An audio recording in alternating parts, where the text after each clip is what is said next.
Welcome back to the Hybrid Athlete Dad podcast. In today's episode, I'm going to be going over navigating fitness as a new parent. Now, if you've been tuning into the show for any period of time, you know that before I dive into the episode, I like to go over anything from the book that I'm currently reading with regards to fitness, supplements, workout routine, races, and really pretty much everything in between. I have just finished To the Gorge, the book by Emily Halnon. I highly recommend it. It's a very deep read. It can be, I say hard, but emotionally challenging at times. I don't want to give too much of the book away, but if you're someone that's looking for inspiration in the meaning of loss and death and just looking for that little inspiration, I highly recommend checking her book out. Where usually I had been reading a bunch of these different fitness books, I'm reading a book that is a little bit different right now. So to preface it, back in the summer, my wife and I watched the Twister movie for the very first time. And then when Twister is basically I don't know if you would call it the next part of the movie, it was definitely a little bit different. But we watched Twisters and really enjoyed that movie. I just had went down this big rabbit hole of tornadoes and twisters because living in New York and Massachusetts, never encountered it. Lived in Ohio a little bit of time, but that was like 20 years ago, so a very long time ago. I think one time we had the tornado siren go off, so I was just fascinated about it. Just went on YouTube, was watching videos, and just really became fascinated with it. So I ended up buying a book that I'm finally getting around to reading called The Man Who Caught the Storm by Tim Samaras. Hopefully I'm pronouncing his name correctly. But it's definitely a fascinating book. I'm about probably 1/4 of the way through the book, and it's pretty interesting. He was a super smart gentleman. He decided I'm gonna forego going to college, and then just ended up working on all these crazy engineering products. And then, but he always had that fascination of chasing tornadoes. Eventually, wants to build a device that can go basically inside the core of the tornado, measure the temperature, the humidity, and a whole bunch, a whole bunch of other things. And it's fascinating because it wasn't until even the 1970s, the 1980s, there was still not a lot of technology out there about the tornado. Where in the 1970s they had more of your Doppler radar, where they could now start to predict when a tornado is coming, but they wouldn't know until the devastation left behind of a tornado, whether it's an EF1 or all the way up to an EF5. So it's pretty fascinating read. Something that's definitely outside my comfort zone of books that I've read before, but that's the way that I like it to be sometimes, is if I find something that's interesting, whether it has to do with fitness or whether it has to do with business, I'm just going to go out there and read the book. And I've come across numerous different history books that I've read, the same sort of thing. I'm in Barnes and Noble, different bookstores, come across the book. Wow, that looks like that would be fascinating. And end up just taking that book, checking it out, and just reading it. Sometimes the book, I lose interest, but this book seems to be fascinating. So I'm looking forward to reading it all the way through. So if you're looking for a book that is a little bit different, but is still wildly fascinating, again, it's called The Man Who Caught the Storm. Now, the other thing I wanted to touch on before getting into today's episode is I recently ran a 15K race this past weekend. So I ran a 15K race this past weekend, and then 2 weeks from now, I run a half marathon. Now, prior to that, about a month ago now, was when I ran my full marathon and was still recovering from it, and just wanted to see okay, how fast can I do this 15K? Because when I ran the half marathon, the goal was 2 hour, or the goal is now to get under 2 hours. When I ran it back at the end of August, it was 2 hours and 4 minutes and 20 something odd seconds.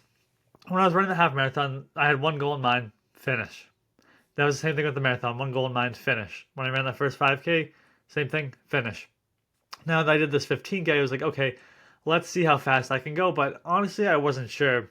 And if you listen to any of my past episodes, you know I was dealing with quite a bit of knee pain from the marathon. It was just not enjoyable. It hurt to walk up and down stairs. I could go on runs, but then my knees would be super sore. So honestly, now at this point, I was feeling a lot better. I did a tempo run on Friday, and I was like, wow, like that felt pretty good. My knees aren't too sore. I took Saturday off from running, and then Sunday was the race, and honestly, it went a lot better than I expected. My goal was to do it in about an hour and 30 minutes, and I think I ended up doing it in, gosh, it was like an hour 18 and change. So definitely a lot faster than I expected. And it's funny to me because when I ran my fastest 5K, it was like 26:30, and I ran this 15K, and that's how fast I ran the 5K. It ended up being about 8 minutes and 30 seconds, 8 minutes 45, whatever that number may be. And then this 15K, which is basically three 5Ks, ran my faster average per mile, which is about 8:17 per mile doing this 15K. And then if you look at the splits between the first 5K, the second 5K, and the third 5K, each one of them was faster. So the first one was like 27 minutes, and then 26 minutes, and then 25 minutes. And honestly, I didn't expect that, but it felt as though like, okay, like this is the first time that I can push myself. And it was interesting because I felt as though I bonked when I was doing a 10-mile run. Not this, obviously not the week of doing this 15K, but the previous week, and it was mile 7. I was like, oh, like, I was just getting back into it. That 10-mile run was the furthest run I had been doing since the marathon, and was like just not feeling it. So I was like, okay, like maybe I got to work on my nutrition a little bit different. And really, the biggest thing that I had was for breakfast, I had yogurt and bagel. That's all I had for the marathon. Don't recommend that. Recommend having more than that. But I also added in a Cliff Bar, which is 260 calories. And then I had a performance bar right before. I did that for the marathon. But I think having that Cliff Bar and that performance bar gave me enough carbs, enough calories to really push myself. And it was funny, like the first mile, you're going downhill, and it's basically through a small city in New York. And I'm going, and okay, like it's relatively cold out. It's like, I don't know, maybe 30 degrees. We're starting off running. I'm like, okay, like I'm just gonna start off 9:30 mile, just get into it. First mile 8:15, and honestly, just pretty much carry that pace the entire way. And I was like, okay, like let me just see how fast I can go, because I knew on Friday I did 5 miles at like an 8:55 pace, but I wasn't pushing myself all the way, obviously, because I knew that I had this race coming up. So it was just interesting that I ran my marathon. The average time was like 10:25. Honestly, it was probably closer to 9:45. 10 minutes. It was really those last 4 miles that just did me in, that bumped that time up quite a bit. So even then, knowing like, wow, like I shaved off quite a bit of time. When I did my half marathon back in the end of August, I was like 9:30 a mile, and then now 8:15 a mile. And I think really the biggest difference for me was when I was running the marathon and I'm going out there and doing a long 20-mile run. I I had never run that far. So trying to do a tempo run of 20 miles was going to be very difficult when I had never done that before. So I just wanted to test it out, and I was like, okay, let's say I push hard mile 6. I'm having a hard time. I have 3 miles left. Where 3 miles left on a marathon like that's gonna kill me. But I know I can run 10 miles. If I can run 26, I can run 10. Yeah, I might struggle, but let's just see what happens. So overall, the race went pretty good. Definitely happy, pleased with the results. And I know I had extra in the tank, because I think the last 0.65 miles of the race, my pace was like 4 minutes and 33 seconds. I almost wonder like if I should have just sprinted the last mile, see if I could get under 5 overall, which was pretty fast. I mean, I was cooked. Probably the last point 0.10, 0.15 of that 0.65, I was just holding on for dear life. So it'd be interesting to see how fast I could go on an actual mile. Maybe I'll do that as an episode or something in the future, but not trying to sprint as fast as I can for a mile. I mean, I guess I did that during the race, but I don't know. Hopefully, I don't want to tweak anything right now with this half marathon coming up. So maybe in the future we'll see if I can test how fast I can run a mile. I'd probably do that around the track. I probably wouldn't do that on the open road, just given the hills and whatnot, whether I'm going downhill, whether I'm going uphill, if there's any elevation change. So very happy with those race results, and it's just nice. We're running the marathon. I was just holding on, and I felt as though I could just never do too much of a tempo run. Maybe that's because I only gave myself 6 weeks to train for this marathon, but I really like the 15K. I'm looking forward to this half marathon, and just going. Obviously, I'm not sprinting. I'm not holding a 4:33 pace the entire way, but just pushing myself through it and really just seeing what happens as a result of it. And then at that point, I think I'll be done for the year for any races. I look forward to that, just giving myself a mental break where I didn't do too many races during the middle of the summer, that I've done quite a bit in the last month or two, and just looking forward where just getting raced, it's a whole different mentality of getting up in the morning and prepping and going out there and then doing the run, and just mentally, like, I'm beat for a day or two after the race. I mean, the marathon, that took me like a week mentally to recover. I mean, now a month out, I'm just physically recovering from it, which was quite a lot. So if I do another marathon again, I have to think more about it. Probably would give myself more time to recover. And then even these races, even a 9K or 15K, we're looking at like 9 point, whatever, 3-4 miles on it, knowing like, okay, that was short, but even then, like, on Monday, like, I was just beat down mentally, where it was just hard to focus and really hard to do everything. And then now on Tuesday, feeling a little bit better about it overall. So I just wanted to go over that quick 15K recap and go over the book that I'm currently reading now. Diving into this episode, navigating fitness as a new parent. And when I'm thinking about these episodes that I want to play for everyone that's listening, I'm like, okay, like, what do I want to go through? So I'm a hybrid athlete dad, so I'm someone that trains cardio, strength, and then I'm also a dad. Or whether you're someone that's a parent or not, and you're someone that just has a very busy job and you're trying to do this hybrid training. And I'm going through the episodes like, okay, like, I'm going to do one on supplements. I'm going to do one on the books I read. I'm going to do one on how to train while having parenting responsibilities. And really all of it is just coming from my experience, whether you think it's right, whether you think that it's wrong. I'm just sharing my experiences, and the goal is to help you. And that's when I thought, like, okay, like, let me think back to when my daughter was born. So she was born June 14th of 2023.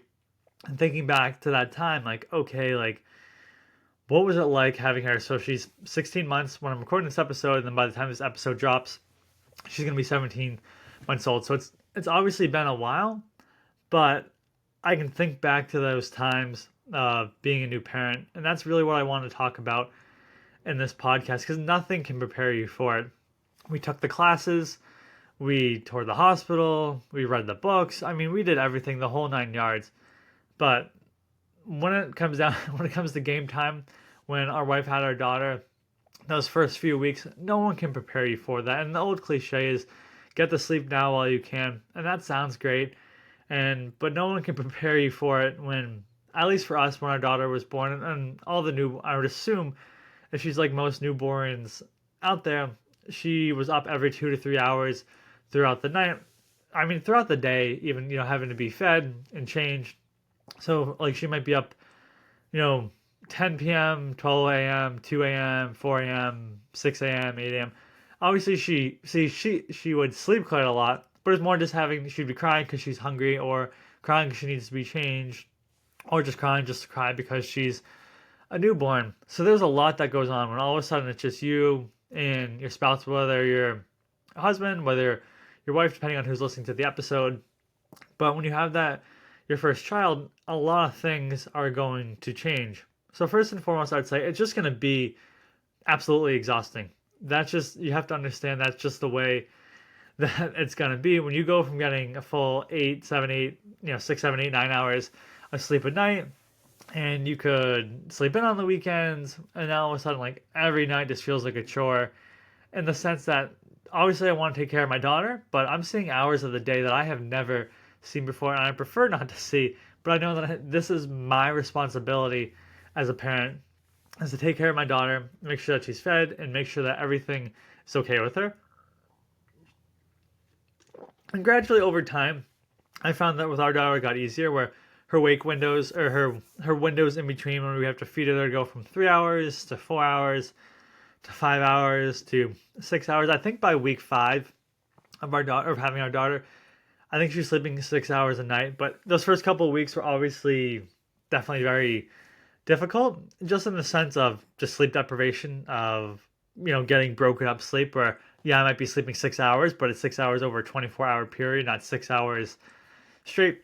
I remember going to the gym and just walking around feeling like I was a zombie, just throwing the weights on, or throwing the dumbbells on, doing the machines and whatnot, and just not knowing, like, what is going on. I'm just beat down. I feel like a zombie. And just knowing that it's going to be exhausting as a new parent. And again, this is for every new parent that's out there. I would say that your whole routine is going to be out of whack, and it's just going to take time to figure it out. I'm from being an early person, where someone that I would get up early in the morning. And I say early, or I get up earlier now, but it was like 7 a.m. I'd be at the gym 7:30 a.m. I'd be at the gym. I think even like 6:30, depending on the day or the week and what was going on.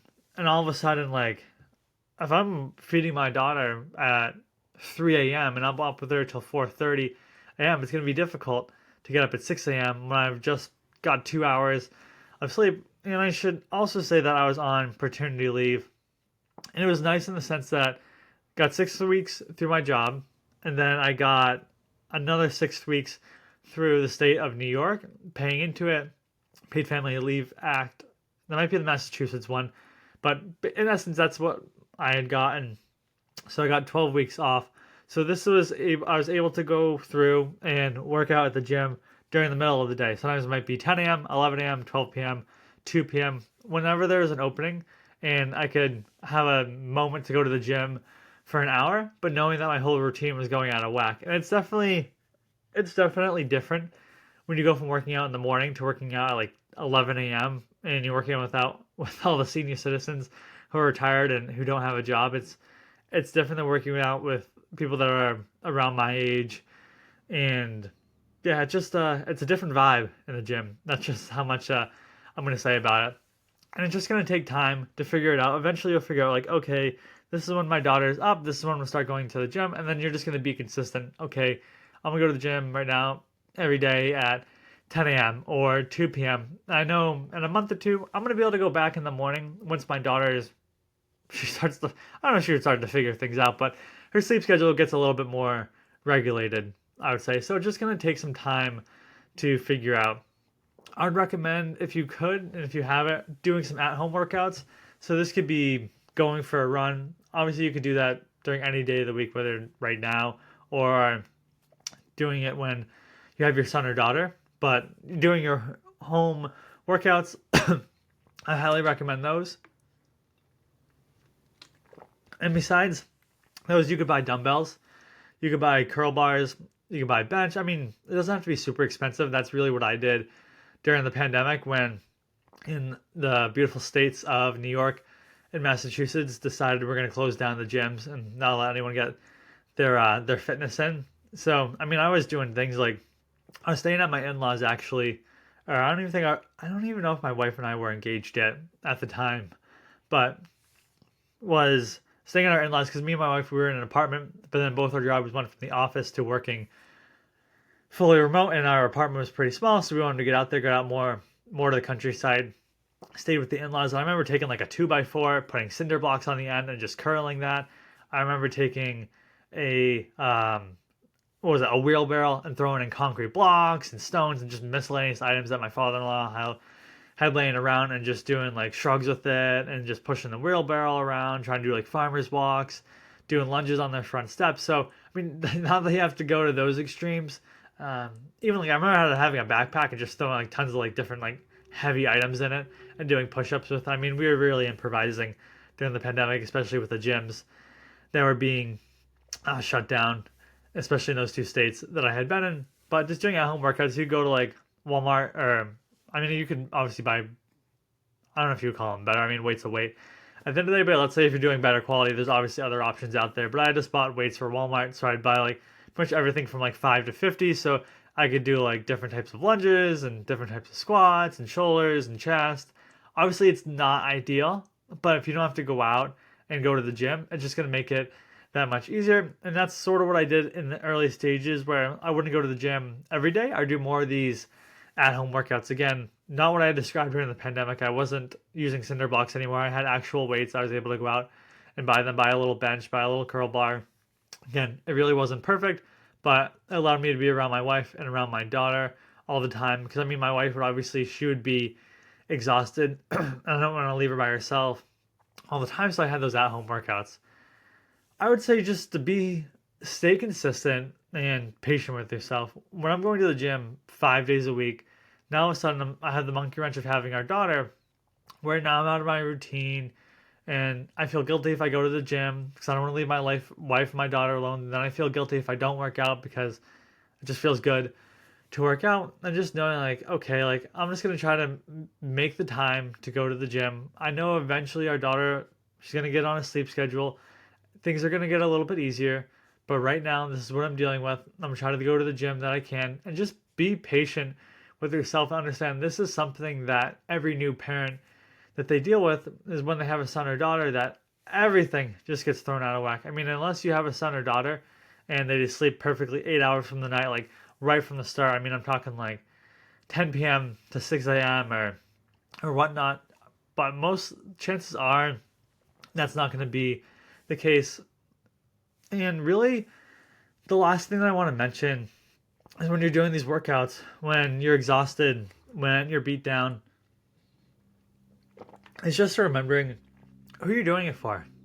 Are you doing it for remembering that you're doing it for your son, whether you're doing it for your daughter? And that would get me to like, okay, I'm exhausted, but I'm not gonna let this sleep get to me. And again, it just went back. I know that this isn't gonna be forever. Eventually, our daughter is gonna sleep, and eventually, she did sleep. Some nights she still doesn't sleep. Like on Sunday night, she's graced us with her presence at 12:30 a.m. and had a hard time going back down to sleep. So it's never going to be a foolproof process. But again, just being consistent, patient with yourself, and remembering who you're doing it for. That's really all the advice that I can share with you today on navigating fitness as a new parent. If you enjoy the show, I really appreciate it if you could leave me a 5-star review on iTunes. And looking forward to next week's episode. Thanks, everyone.